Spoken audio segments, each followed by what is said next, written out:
Well, Oregon just added another four-star defensive lineman to the 2023 recruiting class. Is a five-star on the way? Here we go. You are Locked On Ducks, your daily podcast on the Oregon Ducks, part of the Locked On Podcast Network, your team every day.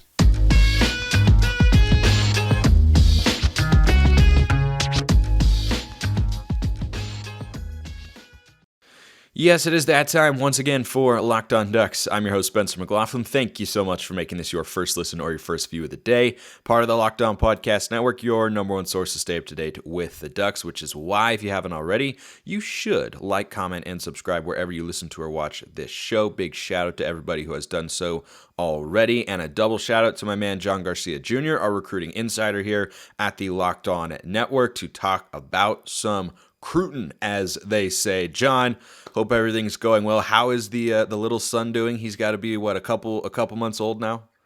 Yeah, creeping up on 4. So goodness, that was fast. It's flown by. First Christmas in the books. Did the whole family tour the last week or so. So happy to be back home. Get back on routine. But yeah, he's had a blast. Obviously, got more presents than any of us could imagine. So it's a good time. That's the only way to do it. Spoil your kids on Christmas. Duck fans would feel pretty spoiled if Nyckoles Harbor put on an Oregon hat come National Signing Day, and his name has sort of emerged on Oregon's radar. According to a report I saw this morning on On3, he kind of half-assed, shall we say, put Oregon in a top 5. It was like, I don't have a top 5, but if I did, it would be Maryland, USC, Oregon. I am forgetting the other two, Michigan, but they're South Carolina. Michigan, South Carolina, really all over the country. So, what are Oregon's chances here? I like Oregon's chances. When you're a national track recruit, Oregon hits different in that regard, and he's obviously the most intriguing track recruit, I would say, of the last few years on that circuit. And obviously on the football front, 6'5", 230, running like that, you're going to get a lot of intrigue on that front there as well. But look, when we talked to him at Under Armour week, he paused when Oregon came up. He took a step back and was like, look, man, Oregon is different. He even mentioned just the fresh air in Oregon. So, throw away the facilities, the best track stuff in the country, great football facilities and history, not to mention the academia. He's like, look, man, I can breathe fresh air in Oregon. He's like, look, because I'm from DC, it's not quite the same. So he kind of views Oregon, I would say, like on an island. He views Oregon as its own entity in his recruitment. And we have to remember, this is one of the more layered recruitments of the entire cycle. Again, adamant about football and track simultaneously. That alone would make him quite unique. Adamant about participating in both at the next level, but also he wants to be a surgeon. He wants to go into pre-med. So, I mean, this is a unique kid who really has to take the visits.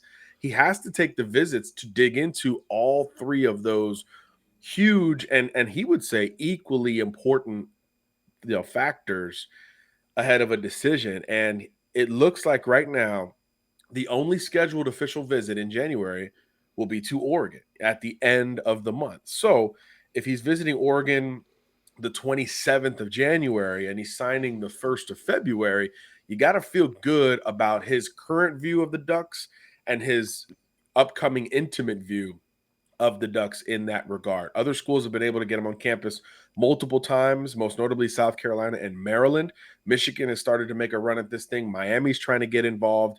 We mentioned USC earlier, but Oregon is the only confirmed January visit, according to Harbor. He said if he could sneak in another one, I think Miami would get that trip just to tie the Oregon history there together. But here's the issue. January for a track star is slammed. He just missed a week of it because he was at the Under Armour All-America game and practice week. He's got another All-Star event, I think, in 2 weeks. And he's running track. The season begins here in the meantime. So trying to navigate multiple visits based on his body language is going to be near impossible. So that's why even more emphasis and expectation should be placed on that Oregon trip, which should be the last of this Nyckoles Harbor recruitment, unless he pulls a curveball and pushes this thing beyond February 1st, which is entirely possible. Again, especially when you're in the middle of track season, you're the most coveted track athlete in the country and one of the most coveted football players in the country.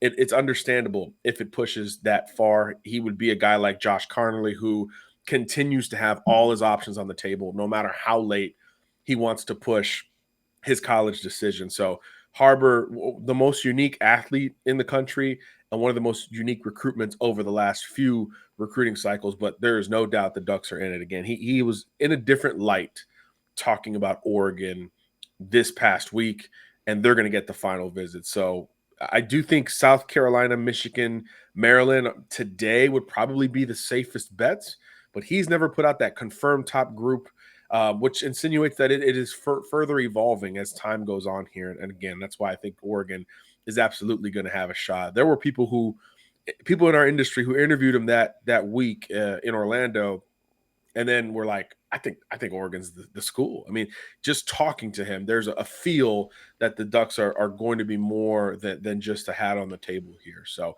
curious to see how that visit goes, obviously.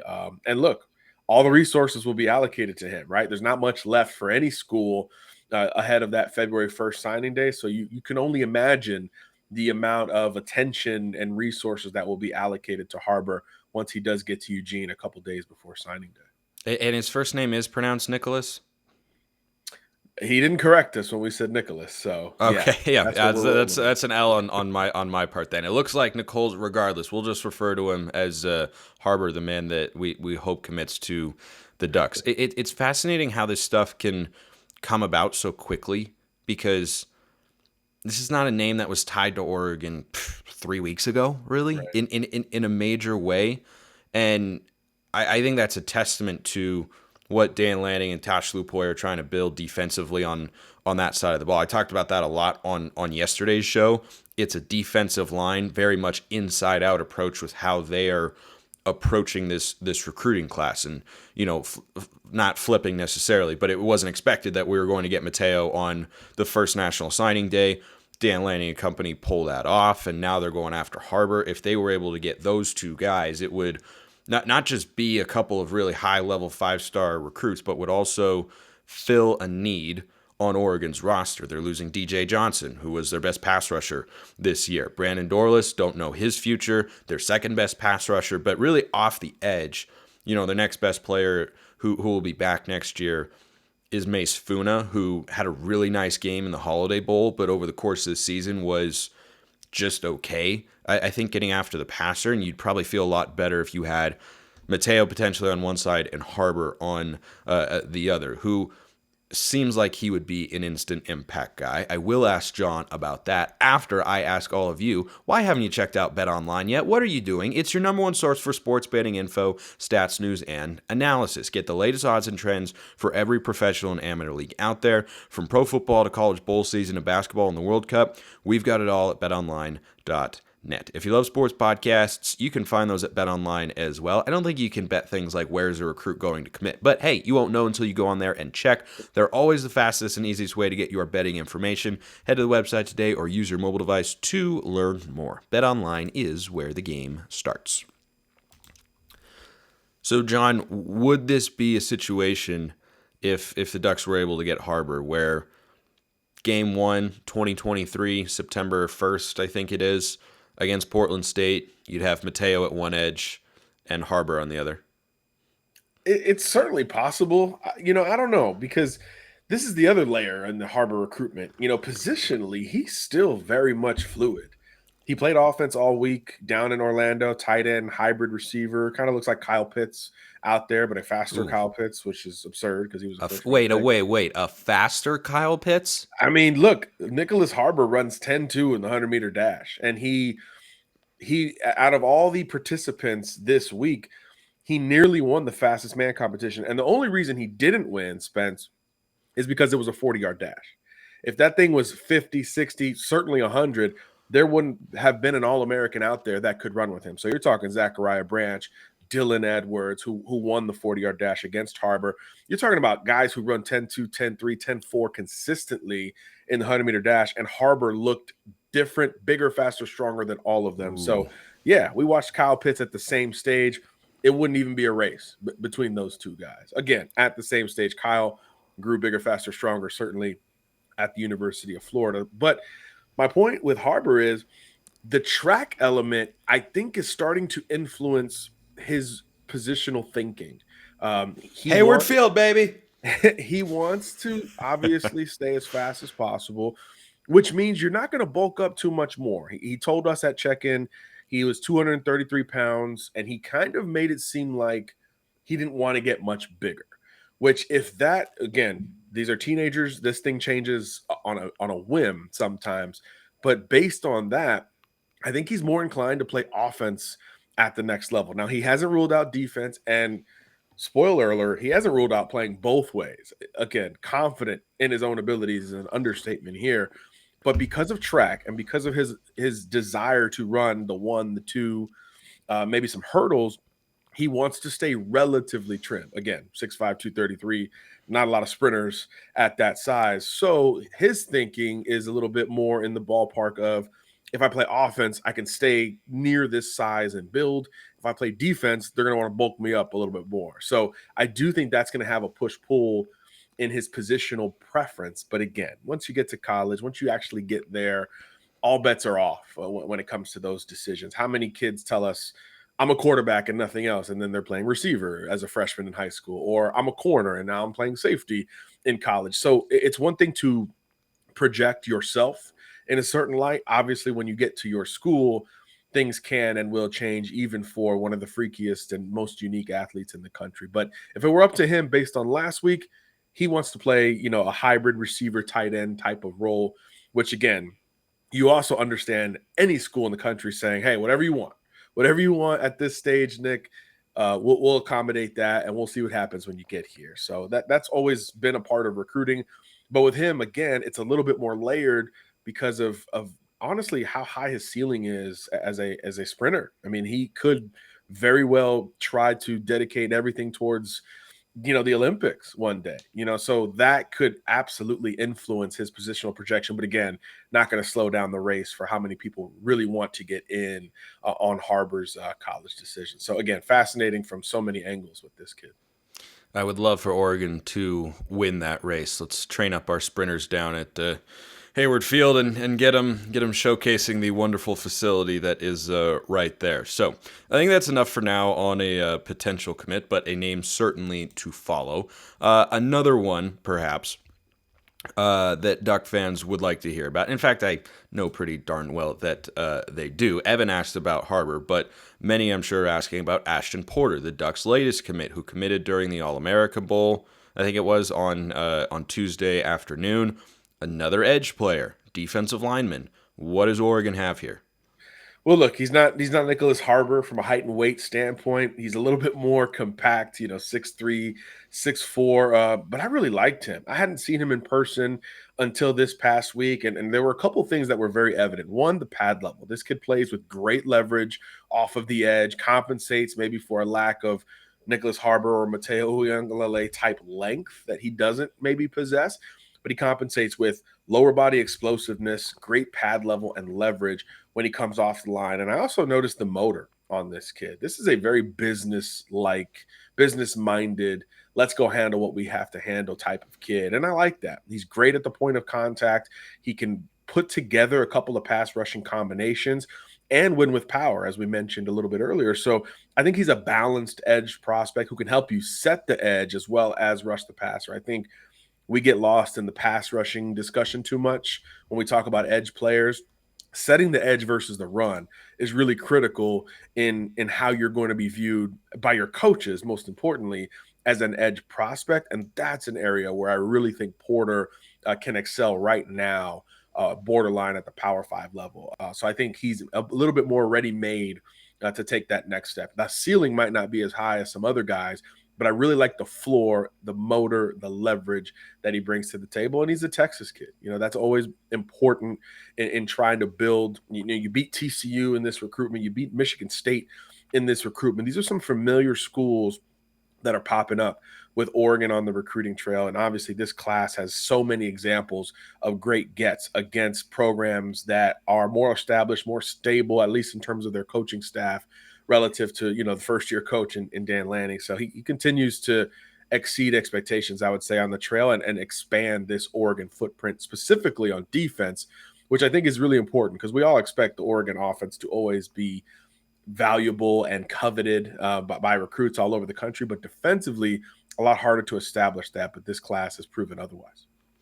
And I especially like hearing that they're still able to get kids out of the state of Texas after they lost Matt Powledge, going back to Baylor as the full-time defensive coordinator. You bring in Will Stein to kind of balance out that, recruiting loss for the Lone Star State to an extent. But on the defensive side of the ball, there are a lot of big-time kids who come out of there. Tyler Turner is coming from the state of Texas this year, 4-star safety for the Ducks. We were going after and really would have liked to have had, of course, David Hicks, who ended up committing to Texas A&M. But it's a state had where Peyton Bowen for a day. I'm legitimately not aware how sore of a subject that is amongst Duck fans. You can let me know in the comments if you'd like. I was just not as sore as Notre Dame fans. That's for sure. I was just bewildered by the whole thing. I've never seen that before. A kid being vocal about his intentions to go to 3 different schools in a 18-hour window.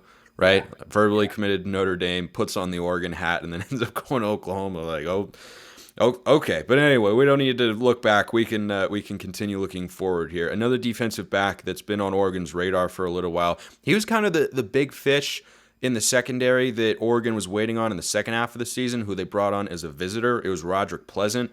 He still hasn't committed. Certainly is probably going to be one of the bigger names for the Ducks to watch going into National Signing Day, yeah? 100%. Hey, speaking of track star and a guy who's going to run track at the next level, this is a guy who we thought. So, we go to the Under Armour game every year, and those of us who've been around, we kind of do these unofficial bets before they do the fastest man, and we're like, all right, this is my guy, this is my guy. I picked Harbor. A lot of people picked Pleasant to win the fastest man. He finished third, but again, no lack of speed. Coming from this kid, it's going to be a Pac-12 battle, I think, for him. Oregon got the official in the fall, very much impressed. Ditto for UCLA, which is, look, can't overlook the Bruins when it comes to recruiting going forward. I think they've turned a new leaf in that regard. I think Oregon fans are well aware of that, John. No more overlooking UCLA on the recruiting trail. Hey, look, you flipped a Baylor quarterback commitment from Texas, right? So we've compensated there on the Oregon front. And then look, USC is now going to get the January official. So that's where, I think this battle is trending. I think it's those 3 schools. No disrespect to Cal or anybody else in the race, but it feels like, again, that track angle at Oregon is very appealing, as is the secondary angle. UCLA is on the up and up. USC is USC. It's going to be those 3 schools for Pleasant, and it's going to be fascinating. I don't think he knows quite yet, but he's still got some time. He's going to come off the board on his birthday, February 1st. So I do think right now the Ducks are in a really strong position. They've been, like you said, they've been coveting him for a while. This was one of the, I would say, early priorities of this Dan Lanning coaching staff once they started to turn the board to 2023. So it's not like the Harbor recruitment where it's kind of a late run, which can work out or not. But I think in this one, it's much more long-standing. So he likes UCLA. He really likes Oregon. And now USC gets its shot with Dante Williams and that defensive staff. So I think it'll be really close. This is a classic high-level Pac-12 battle for a really intriguing, versatile defensive back. I think he's got some nickel ability and some outside corner ability, and obviously can factor into the return game and your track program. So whenever track's involved, you just feel better generally about Oregon's chances. So I do think they're going to be in the thick of it right until the end. I don't see them finishing any worse than second in this race, but I do have some intrigue with that USC visit, with it being the last one. That's always a big deal in recruiting. Yeah, if you have an interest in track, I mean, we literally have a place in Eugene called Tracktown Pizza. I mean, come on, what are we missing here? What are we missing here? Just one more thing to talk about on the show is what we're missing. But if you're looking for a big healthy treat and you don't want all the fat and calories for something that might otherwise taste delicious, you gotta try Built Bar. I bet you Roderick Pleasant would get one before he goes and sprints down at that beautiful track facility in Eugene. We just got through the holidays, and I know my goal, as always, is to eat a little healthier this year. And if you're like me, where you want to eat healthier, but you don't want to compromise taste, then I've got just the thing for you. You got to try Built. With Built, healthy is actually tasty. I have a box of a couple different flavors that I enjoy very much in my pantry right now. You know they're filling me up on the golf course and anywhere else. They're so delicious you won't think they're good for you, but they are. They're perfect for your New Year's resolution. Head to your nearest Walmart today, walk to the pharmacy section, grab yourself a box of Built Bars, and you can pick up a 4-bar box of cookies and cream, excellent flavor, double chocolate or coconut puffs. If you're close to Sam's Club and you can run in, you can grab a 13-bar box with our hit flavors, brownie batter and churro. Both of them are amazing. By the way, just go check them out wherever you want or go online as well at built.com. All right, John. So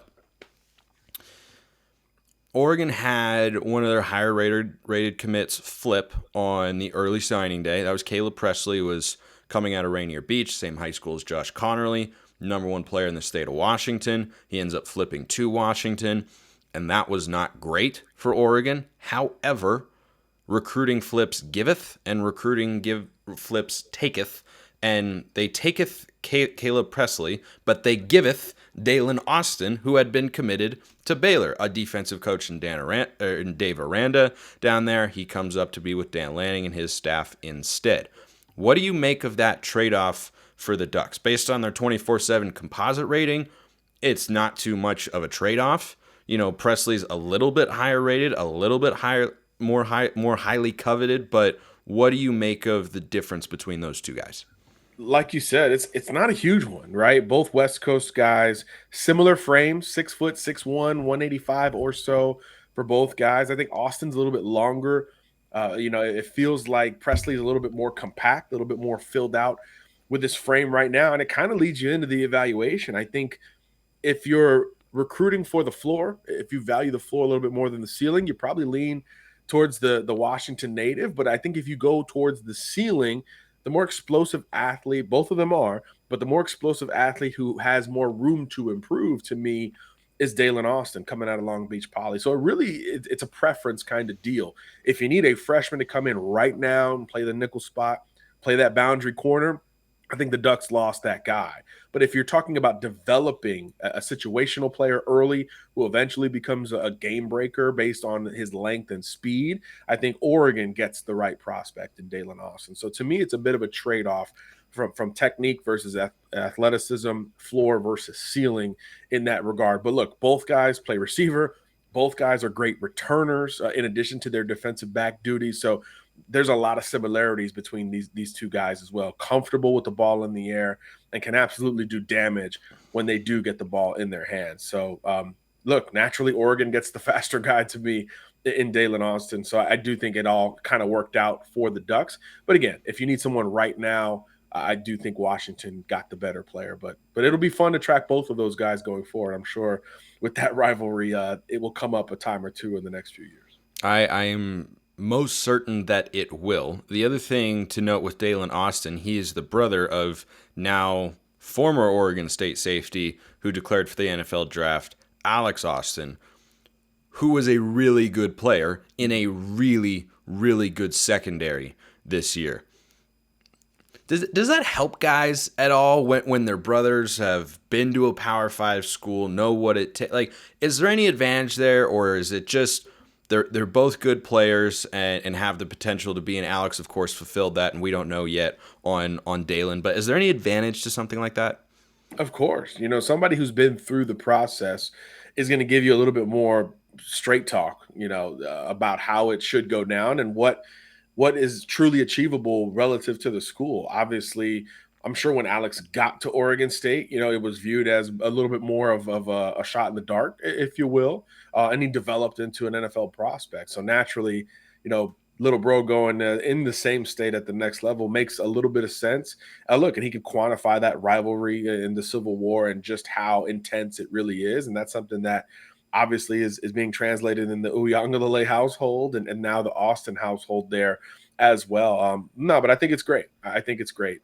There's an element of understanding where you do have resources, but not following just to follow, right? We've seen a lot of cases recently where you don't just follow Big Bro or you don't just follow in the footsteps to the specific school, but you more so use that information to influence your own path and your own decision. And I think that's true here with Daylon Austin, who, again, is incredibly explosive and was kind of, because he committed so early initially, was kind of a guy a lot of folks didn't talk about as much. But now I think at the back end of this class of 23, he's going to get a little bit more flowers, because when you go dig into the tape, you're kind of like, oh yeah, this is why it was a big deal on the front end. So this will be a fascinating kid to follow here in the next couple of years. The little bro goes and joins the big bro in Eugene. You do love to see it, as we love to see my man John Garcia Jr., our recruiting insider here at the Locked On Podcast Network. John, appreciate the insight as always, my friend. Likewise, Spence. Thanks for having me. Appreciate everyone listening. Have a wonderful rest of your day, and as always, go Ducks.